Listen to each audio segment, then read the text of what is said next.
नमस्ते, स्वागत छ तपाईहरुलाई एउटा नयाँ भिडियोमा। म राजीव ख्याजु र आज हामीहरु एउटा यस्तो इफेक्ट्सको बारेमा कुरा गर्न जाँदैछौं जुन हामीले अहिलेसम्म कहिले पनि युज गरेको छैन। सो बिना कुनै टाइम वेस्ट गरी भिडियो सुरु गरौँ।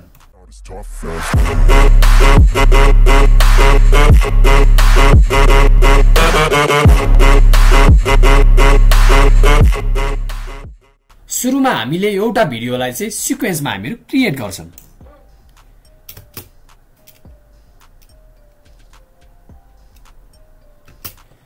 यो गर्ने बित्तिकै के गर्छौं भन्दाखेरि हामीहरु यसमा राइट क्लिक गर्छौं र न्यू आइटममा हामीहरु एडजस्टमेन्ट लेयरमा चाहिँ क्लिक गर्छौं र यो एडजस्टमेन्ट लेयरलाई चाहिँ यसरी ड्र्याग गरेर माथितिर हाल्दिन्छु। अब चाहिँ हामीले के गर्ने भन्दाखेरि एउटा स्पेसिफिक कलरलाई चाहिँ हामीले चुज गरेर राख्ने र अरु कलरहरुलाई चाहिँ हामीले डिस्याचुरेट गर्दिने। त्यसको लागि चाहिँ म इफेक्ट्समा जान्छु र लिप कलर भनेर हामीहरु टाइप गर्छौं र यो लिप कलरलाई चाहिँ म यसरी ड्र्याग गरेर ड्रप गर्दिन्छु। यो गर्ने बित्तिकै इफेक्ट कन्ट्रोल्समा तपाईले लिप कलर देख्न सक्नुहुन्छ। यसमा चाहिँ तपाईले आई ड्रपर युज गर्नुस् र तपाईलाई कुन चाहिँ कलरलाई हाइलाइट गर्नु छ त्यसलाई मात्र चुज गर्नुस्। यो गर्ने बित्तिकै तपाईले अमाउन्ट टु डिस्याचुरेसनमा यसरी घटाइदिनुस्। अहिले चाहिँ ग्रीन कलरमा देखिएको छ, तर यहाँतिर के भएको छ भन्दाखेरि पुरै ग्रीन मात्र देखेको छैन। जस्तै कि यो ब्याक पनि ग्रीन छ तर पुरै चाहिँ ग्रीन चाहिँ देखेको छैन। सो त्यो प्रब्लमलाई सल्भ गर्नको लागि हामीले म्याच कलर्समा चाहिँ युजिङ ह्यू भनेर चुज गर्छौं। यो गर्ने बित्तिकै यो बच्चाको ब्याग पनि ग्रीन चाहिँ सिलेक्ट भएको छ।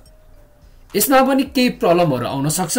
सो टोलरेन्सलाई चाहिँ हामीले यसरी बढाउने अथवा घटाउन पनि सक्नुहुन्छ र ई सफ्टनेसलाई पनि यसरी बढाउने अथवा घटाउन सक्नुहुन्छ।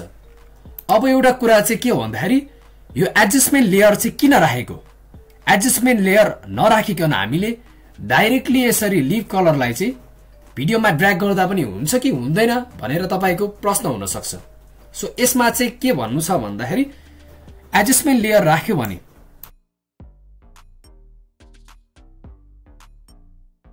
यसरी डाइरेक्टली चेन्ज गर्न मिल्छ। तर एडजस्टमेन्ट लेयर नराखिकन के हुन्छ हामीहरु त्यो पनि हेर्छौं।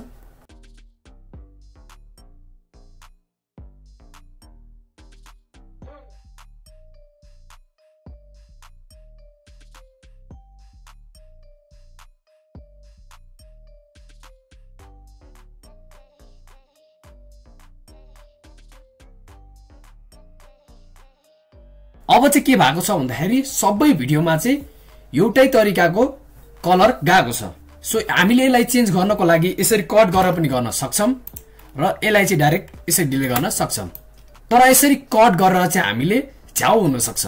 सो डाइरेक्टली हामीले एडजस्टमेन्ट लेयरमा चाहिँ राख्ने बानी चाहिँ हामीले बसाल्नु पर्छ। अब चाहिँ म के गर्छु भन्दाखेरि एउटा नयाँ भिडियोमा लिप कलरलाई चाहिँ हालेर हेर्छु। सो मैले एउटा नयाँ सिक्वेन्स क्रिएट गरे र राइट क्लिक गरेर न्यू आइटममा हामीले एडजस्टमेन्ट लेयरलाई ओके गर्छौं र यसरी ड्र्याग गरेर राख्न सक्छौं। यसलाई चाहिँ हामीले बढाउन पनि सक्छौं अथवा चाहेको जसरी घटाउन पनि सक्छौं। यसमा चाहिँ हामीहरु लिप कलर चाहिँ यसरी माथितिर हाल्दिन्छौं। यो हाल्ने बित्तिकै इफेक्ट कन्ट्रोलमा तपाईले आई ड्रपर लिने र कुन कलर चाहिन्छ, जस्तै कि यो मान्छेको ब्लू कलर चाहिन्छ भने ब्लू कलरमा सिलेक्ट गर्नुस् र तपाईले युजिङ ह्यूमा चाहिँ तपाईले चुज गर्नुस् र अमाउन्ट टु डिस्याचुरेटमा चाहिँ तपाईले यसरी गर्नुभयो भने मजाले चुज भएको देख्न सक्नुहुन्छ। सो टोलरेन्स पनि तपाईले आफैले आफ्नो भिडियो चाहिँ कस्तो रहेको छ भनेर यसरी चुज गरेर हेर्न सक्नुहुन्छ। सो अहिलेको लागि चाहिँ म यति नै गर्दिन्छु। अब फेरि हामीहरु एउटा नयाँ भिडियोमा चाहिँ हामीहरु हालेर हेर्छौं। सो हामीले नयाँ सिक्वेन्स क्रिएट गर्छौं र हामीहरु यसमा चाहिँ एडजस्टमेन्ट लेयर हाल्दिन्छौं। अब चाहिँ हामीहरु लिप कलरलाई यसरी हाल्दिन्छौं र हामीले एउटा कलरलाई चाहिँ चुज गर्छौं।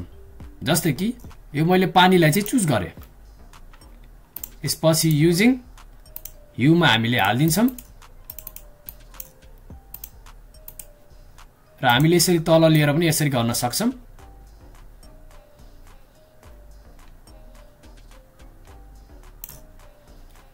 र आकाशको मात्र यसरी देखेको छ। अब चाहिँ हामीले एडजस्टमेन्ट लेयरलाई यसरी गर्छौं र यसरी झट्टै चेन्ज भएको तपाईले देख्न सक्नुहुन्छ। अब हामीले एडजस्टमेन्ट लेयरलाई फेरि काट्छौं। अब चाहिँ हामीहरु रुखलाई चाहिँ हामीले सिलेक्ट गर्छौं, त्यसपछि स्याचुरेसन बढाउँछौं, टोलरेन्स हल्का। अब चाहिँ हामीहरु यसको फाइनल प्रोडक्टलाई चाहिँ हेर्छौं।